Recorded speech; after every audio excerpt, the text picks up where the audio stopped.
నమస్కారం ఘంటారావానికి స్వాగతం. ముందుగా ప్రధాన అంశాలు. వైసీపీ నేత వల్లభనేని వంశీ అక్రమాలపై సిట్ ఏర్పాటు.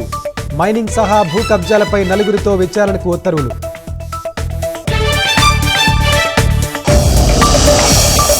రాష్ట్రంలో పేదరికం నిర్మూలించేందుకు కట్టుబడి ఉన్నాం.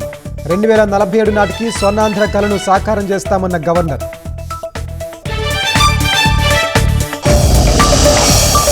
అసెంబ్లీ సభ నుంచి 11 నిమిషాలకే బయటికెళ్లిపోయిన జగన్. వైసీపీ ఎమ్మెల్యేలతో కలిసి బాయ్కాట్.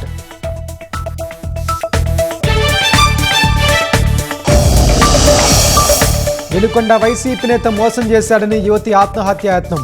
సెల్ఫీ వీడియోలో గోడు వెలుబుచ్చిన బాధితురాలు.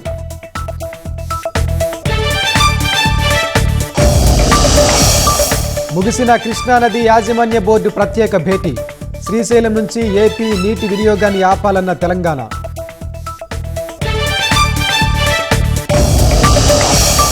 పీఎం కిసాన్ సమ్మాన్ నిధులు విడుదల. రైతుల ఖాతాల్లోకి 22,000 కోట్లు జమ.